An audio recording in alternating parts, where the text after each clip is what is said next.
Emotional little bit, but তার থেকেও বেশি এক্সাইটেড, কারণ এরকম চাই যে আরো অনেকগুলো 100 হোক, তার জন্য খুব এক্সাইটেড, খুব আরো এনার্জি গেইন করে আবার নেক্সট সিনে যাওয়ার চেষ্টা করছি, যাতে এরকম আরো 100 হয়ে যায়।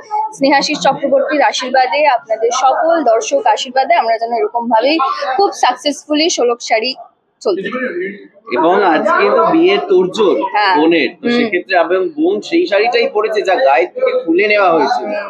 এটাই তো গল্প। হলো হবে হবে নিশ্চয়ই হবে, অনেক কিছু হবে। একটু তো প্রোমোতে বুঝতে পেরেছো যে কি হতে চলেছে আশা করি, তো সেইটারই আরো টুইস্ট অ্যান্ড টার্নস, মারপিট, আরো অনেক ড্রামা নিয়ে 16 শাড়ির এপিসোড আসছে, শাড়ির বিয়ের এপিসোড আসছে।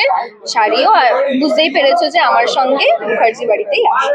আমরা 16 এবং শাড়ি শাশুড়ি এবং ননদকে একদম জব্দ করে রাখবে। হ্যাঁ, সেটা তো করতে হবে। এতদিন তো চোলক নিজেই দায়িত্বটা নিয়েছিল, এবারে শাড়িকেও নিয়ে আসছে একদম দায়িত্ব।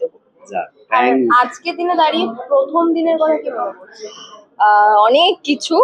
প্রথম দিন আমাদের আউটডোর শুট ছিল, আমি খুব নার্ভাস ছিলাম। আমার ফার্স্ট ডেতে ফাইটিং সিন ছিল, যেটাতে আমি আবার ইনজিওর হয়েছিলাম। সেই সব কিছু আর কি মিলিয়ে মিশিয়ে খুব ভালো লাগছে যে এরকম করে 100টা এপিসোড চলে গেল, আর আজকেই আমার এত কিছু চলছে সকাল থেকে। তো যাই হোক, ভালোই। পরীক্ষা ঠিকঠাক হয়েছে? হ্যাঁ, খুব ভালো হয়েছে।